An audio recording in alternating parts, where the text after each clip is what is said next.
सुंदरवन जंगल में टुनटुनी और बंटी नाम के पति पत्नी रहते थे। एक दिन टुनटुनी अपने पति बंटी से कहती है, महंगाई तो कितनी ज्यादा हो रही है, जंगल में और पक्षी भी हमारी मदद नहीं करते और ऊपर से कालू जादूगर ने भी हमारे जंगल में आतंक मचा रखा है। अब हम क्या करें जी? आप अपनी लकड़ियों को महंगे दाम में बेचना शुरू कर दीजिए। ये बात सुनकर बंटी टुनटुनी चिड़िया से कहता है, अरे टुनटुनी चिड़िया, अगर मैं लकड़ियों को महंगा कर दूंगा तो लोग घास ही खरीद लेंगे। लकड़ी सस्ते दामों में बेचने के कारण ही मेरी लकड़ी थोड़ी बहुत बिक जाती है। ऐसे ही समय गुजरने लगता है। एक दिन बंटी पेड़ से लकड़ी चुन रहा होता है। तभी पेड़ के अंदर से एक जादुई चिड़िया निकलती है। वो बहुत रो रही होती है। उसे रोता देख बंटी उस चिड़िया को अपने घर ले आता है।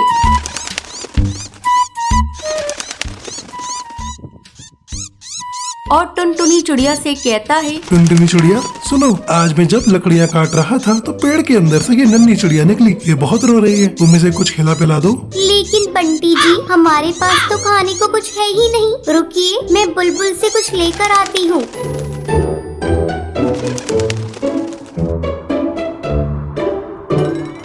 तभी टुनटुनी चिड़िया बुलबुल से चावल दाना लाकर उस चिड़िया को खिला देती है और दाना खाकर वो चिड़िया सो जाती है। अगले दिन, बंटी जी, हम अब इस चिड़िया को मिट्ठू तोता को दे आते हैं, क्योंकि हमारे पास इतने पैसे और दाना नहीं है जो हम इसको पाल सकें। ठीक है ठीक है, जब ये उठ जाएगी तो हम इसको मिट्ठू तोता को दे देंगे। थोड़ी देर बाद टुनटुनी इस चिड़िया को जैसे ही उठाती है, उसके परों में से सोने और हीरे की अशर्फियाँ गिरने लगती हैं। ये देखकर टुनटुनी हैरान हो जाती है और जल्दी से बंटी को बुलाती है। बंटी जी, जल्दी आइए, ये देखिए, इस बच्ची के पंखों में से सोने और हीरे की अशर्फियाँ गिर रही हैं। ये देखकर बंटी टुनटुनी चिड़िया से कहता है, ये चिड़िया तो जादूगरनी है, अब हमारी सारी मुसीबत दूर हो जाएंगी और अब तो हम इसका ध्यान भी अच्छे से रख सकते हैं। ऐसे ही दिन गुजरने लगते हैं।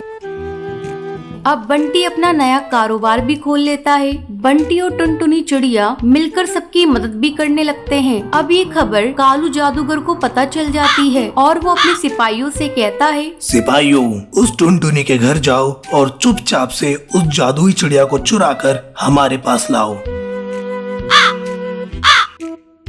दोनों सिपाही उस चिड़िया के घर पहुंचते हैं। जब टुनटुनी सो रही होती है तभी वो चिड़िया को उठा लेते हैं और अपने साथ ले जा रहे होते हैं। तभी वो चिड़िया रोने लगती है। अब चील सिपाही कहता है, अरे ये तो बहुत भारी हो गई है, उससे तो उठाई भी नहीं जा रही। इसका रोना बंद करा वरना ये तो हमें पकड़वा देगी। थोड़ी दूर जाने के बाद वो जादुई चिड़िया और जोर जोर से रोने लगती है। रोने से उस बच्ची का वजन भारी हो जाता है, जिसकी वजह से सिपाही उसे उठा नहीं पाते और वहीं जंगल में छोड़कर चले जाते हैं। अगली सुबह टुनटुनी और बंटी ढूंढते ढूंढते नदी किनारे पहुँचते हैं और उस जादुई बच्ची को अपने घर ले जाते हैं। अब बंटी और टुनटुनी चिड़िया दोनों मिलकर उस बच्ची को जंगल से बहुत दूर ले जाकर खुशी खुशी रहने लगते हैं। एक जंगल में टूनी नाम की भूतिया चिड़िया रहा करती थी। वो रात में जंगल में रहने वाले पक्षियों को उठाकर उन्हें अपनी गुफा में ले जाकर उन्हें मारकर खा जाती थी। अरे वाह, आज तो मजा आ गया खाने में, कितना स्वादिष्ट पक्षी था। उसके आतंक से जंगल के सब पक्षी बहुत डरते थे। उसी जंगल में एक भूतिया जादूगर कालू कौआ रहता था। वो अपना रूप बदलकर जंगल में पक्षियों के बीच रहता था। एक रात, अब काफी साल हो गए हैं, मुझे शादी करनी है। आज तो मैं अपनी दुल्हन ढूंढ कर ही रहूंगा, नहीं तो जंगल के किसी भी चिड़िया को पकड़ लूँ ना, उससे शादी करके मैं ताकतवर भूतिया कौआ बन जाऊंगा।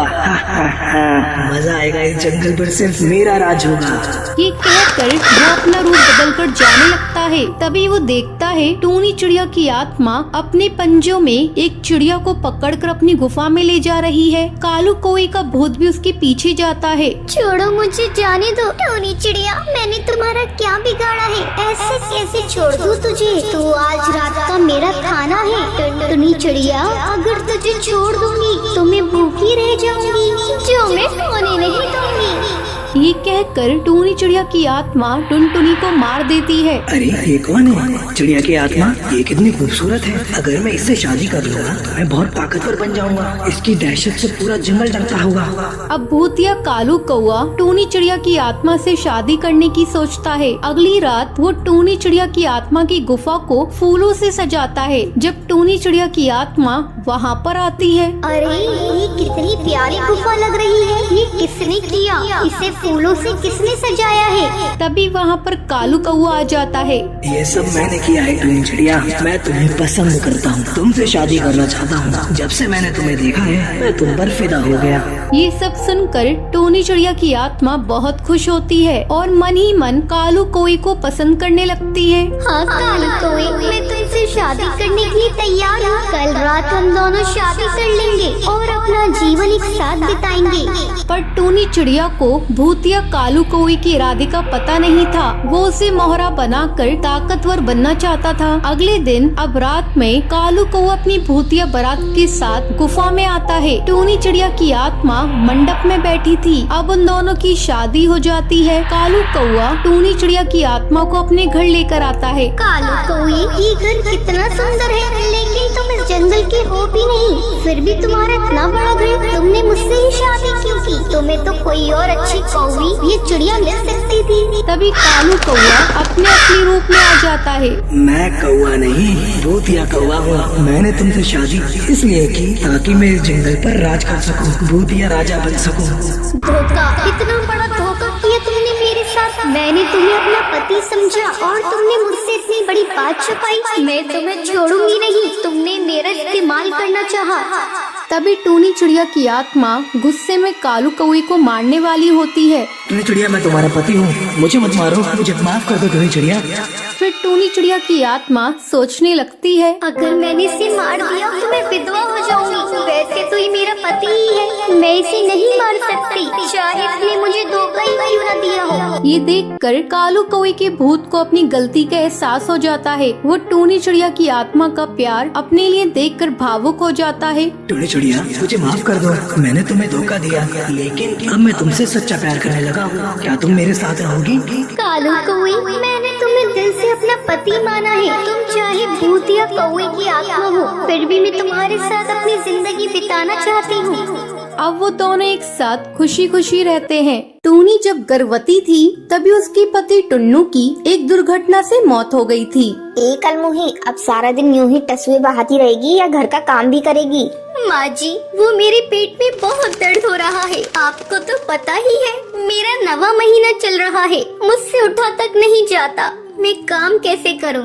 आए हाय, एक तो मेरे भाई को खा गई, अब महारानी आराम फरमाने के बहाने ढूंढ रही है। चुपचाप खड़ी हो और खाना बना जाकर। टूनी बेचारी दर्द से बेहाल उठती है और दूसरी डाल में बने किचन में जा ही रही होती है। तभी उसको चक्कर आ जाते हैं और वो नीचे गिर जाती है। टूनी के गिर जाने से उसके सर से काफी खून बहने लगता है। तभी आवाज सुनकर बबली और लूसी कबूतरी वहाँ आती है। अरे माँ, ये क्या हो गया?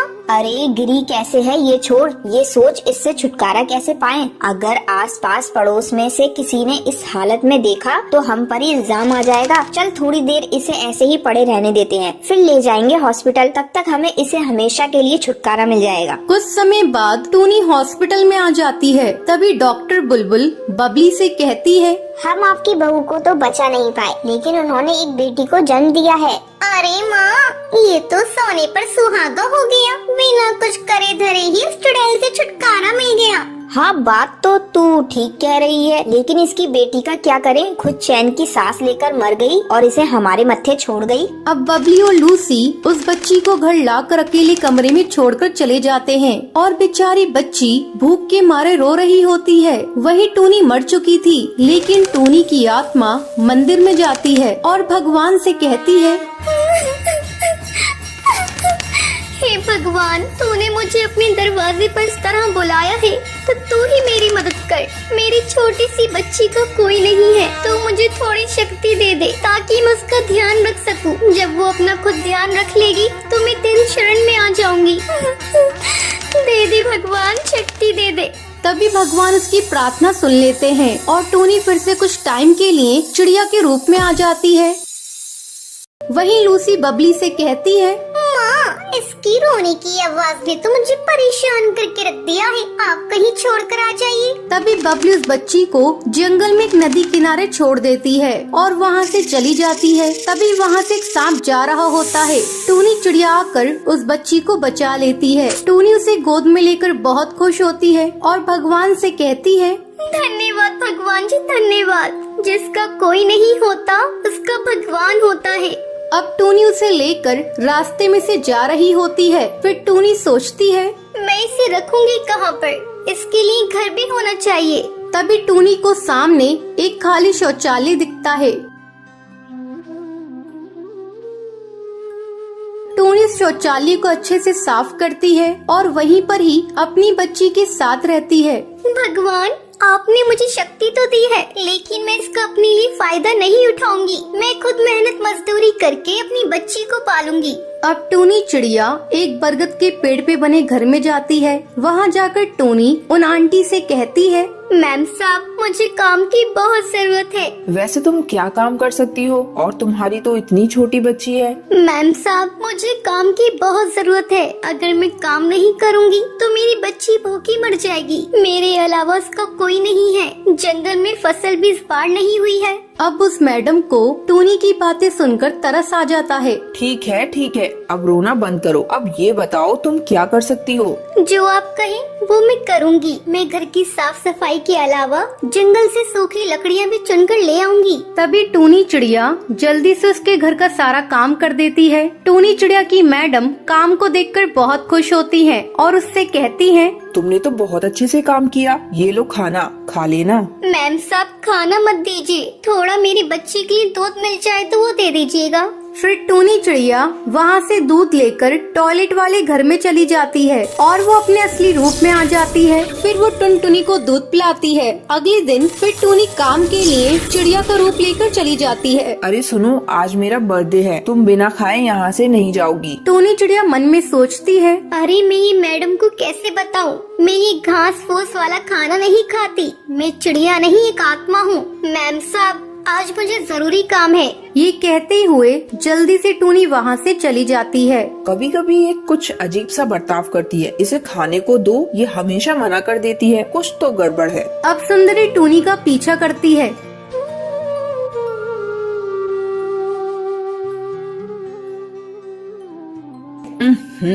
ये कौन सी जगह रहती है? यहाँ से तो कितनी गंदी स्मेल आ रही है। तभी सुंदरी टूनी को असली रूप में देख लेती है और उससे कहती है, तुमने मुझसे झूठ कहा था और मुझे इतने दिन से धोखा दे रही थी। तभी टूनी चिड़िया उसे शुरू से लेकर आखिर तक सारी कहानी बताती है। सुंदरी कहती है, तुम सच्ची हो टूनी, इसलिए भगवान तुम्हारे साथ है। और अब तुम चिंता मत करो, मेरे पास एक और घर है, तुम वहाँ रह सकती हो। और जब टुनटुनी बड़ी हो जाए तो तुम्हारे बाद मैं उसका ध्यान रखूंगी, ठीक है? शुक्रिया मैम साहब, बहुत बहुत शुक्रिया। ऐसे ही कुछ साल गुजर जाते हैं। टुनटुनी बड़ी हो गई थी और टूनी उसे छोड़कर स्वर्गवास हो गई थी। तभी सुंदरी कौवी टुनटुनी को सारी बात बताती है और टुनटुनी टूनी का फोटो देखकर कहती है, शुक्रिया माँ, आपका बहुत शुक्रिया। तो ये थी आज की कहानी। दोस्तों, कल के लक्की विनर्स के नाम ये रहे आपकी स्क्रीन पर। आज का सवाल ये है, टूनी टुनटुनी को लेकर कहाँ रहती है? अगर आपको पता है तो आप हमें कमेंट करके जरूर बताएं। लक्की विनर के नाम कल की वीडियो में दिखाए जाएंगे। अगर आपको ये वीडियो पसंद आई हो तो इसे लाइक और ऐसी कहानियाँ देखने के लिए मेरे चैनल को सब्सक्राइब करना न भूलें।